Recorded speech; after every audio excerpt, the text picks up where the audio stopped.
السلام علیکم dear student, آج کا ہمارا ٹاپک ہے ماحول کی آلودگی اور اسلامی تعلیمات۔ سب سے پہلے ہم نے اس کی ایکسرسائز حل کرنی ہے، جس میں ہم نے سب سے پہلے پڑھنا ہے مختصر جواب دیں فضائی آلودگی کے اہم اسباب کیا ہیں۔ فضائی آلودگی کے اہم اسباب پیج نمبر 74 پہ ہمارے پاس موجود ہیں۔ کیمیائی صنعتوں کے کارخانوں سے نکلنے والا زہریلا دھواں، تمباکو نوشی، بے تحاشا ٹریفک کا دھواں اور فضائی آلودگی کے اہم اسباب ہیں۔ کیا اسباب ہیں؟ کیمیائی صنعتوں کے کارخانوں سے نکلنے والا زہریلا دھواں، تمباکو نوشی، بے تحاشا ٹریفک کا دھواں فضائی آلودگی کے اہم اسباب ہیں۔ اس کے بعد ہمارے پاس موجود میں آتا ہے آپ صلی اللہ علیہ وسلم نے پانی کے متعلق کیا ہدایات ارشاد فرمائیں۔ یہ آتا ہے ہمارے پاس پیج نمبر 74 پہ، پیراگراف نمبر 2 آبی آلودگی میں دیکھیں، پیراگراف نمبر 3 آبی آلودگی میں دیکھیں۔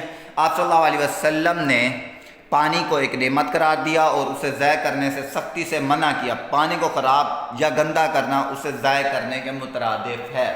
اس کے بعد ہمارے پاس آتا ہے تیسرے نمبر پہ آبی آلودگی سے کیا مراد ہے۔ آبی آلودگی کہتے ہیں پانی کی آلودگی کو۔ یہ دیکھیں، پانی کی آلودگی آبی آلودگی کہلاتی ہے۔ مطلب اس کے معنی ہے، ہوتا تو یہیں تک ہے ڈیفائن، لیکن آگے دیکھیں ہم نے اس کی ڈیٹیل تھوڑی سی پڑھنی ہے۔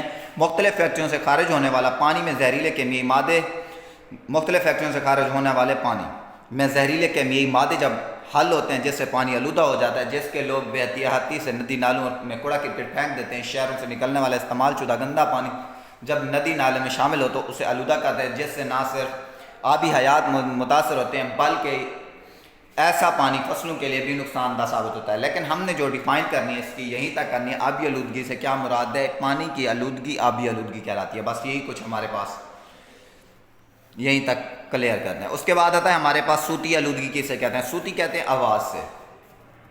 صوتی آلودگی سے مراد ایسی تمام آوازیں جو ہماری سماعت کو نقصان پہنچائیں اور ہمیں ذہنی طور پر پریشان کریں، صوتی آلودگی کہلاتی ہے۔ ایسی تمام آوازیں جو ہماری سماعت کو نقصان پہنچائیں اور ہمیں ذہنی طور پر پریشان کریں، صوتی آلودگی کہلاتی ہیں۔ اس کے بعد آتا ہے ہمارے پاس سوال نمبر 5، صاف ستھرا رہنے والوں کے متعلق اللہ تعالیٰ کا کیا ارشاد ہے۔ یہ آتا ہے ہمارے پاس 73 پہ، واللہ یحب المتطہرین، اور اللہ پاک صاف رہنے والوں کو پسند کرتا ہے۔ یہیں تک کیا کہا گیا؟ اور رسول صلی اللہ علیہ وسلم نے صفائی کو نصف ایمان قرار دے دیا۔ مطلب یہ پہلے سوال میں ہم نے کیا پڑھا؟ فضائی آلودگی کے اہم اسباب کون سے تھے؟ کیمیائی صنعتوں کے کارخانوں سے نکلنے والا زہریلا دھواں، تمباکو نوشی اور بے تحاشا ٹریفک کا دھواں۔ اس کے بعد ہم نے دوسرا سوال پڑھا، آپ نے علیہ وسلم نے پانی کے متعلق کیا ارشاد فرمایا۔ آپ صلی اللہ علیہ وسلم نے فرمایا پانی ایک نعمت ہے، پانی کو ایک نعمت قرار دیا اور اسے ضائع کرنے سختی سے منع فرمایا۔ پانی کو خراب یا گندا کرنے سے اسے ضائع کرنے کے مترادف۔ اس کے بعد ہمارے پاس تیسرا سوال آتا ہے آبی آلودگی کسے کہتے ہیں۔ آبی آلودگی تھا پانی کی آلودگی، آبی آلودگی کہلاتی ہے۔ اس کے بعد ہمارے پاس ہے صوتی آلودگی۔ صوتی آلودگی سے مراد ایسی تمام آوازیں جو ہماری سماعت کو نقصان پہنچائیں اور ہمیں ذہنی طور پر پریشان کریں۔ اس کے بعد ہے صاف ستھرا رہنے والوں کے متعلق اللہ تعالیٰ کا کیا ارشاد ہے۔ صاف ستھرا رہنے والوں کے متعلق اللہ تعالیٰ کا ارشاد، اللہ تعالیٰ پاک صاف رہنے والوں کو پسند کرتا ہے۔ اس کے بعد آتا ہے ہمارے پاس MCQs،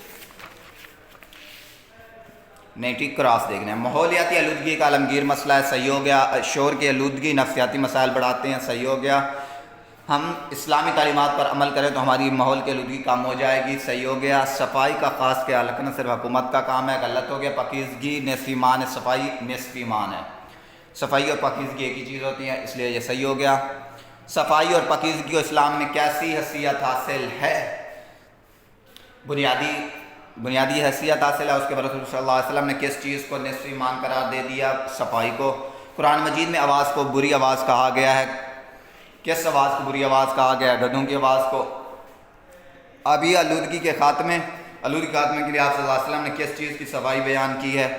وہ ہے درخت لگانے کی، یعنی کہ اس چیز کا درخت لگائیں گے تو آبی آلودگی کا خاتمہ ہو سکتا ہے، آلودگی کا۔ اس کے بعد آتا ہے ہمارے پاس قرآن مجید میں بولنے کا کیا ادب بیان کیا گیا۔ قرآن مجید میں یہ کہا گیا کہ ایسا بولو۔ امید کرتا ہوں آپ کو یہ لیکچر سمجھ آیا ہوگا۔ اگلے لیکچر کا انتظار کیجیے۔ اللہ حافظ۔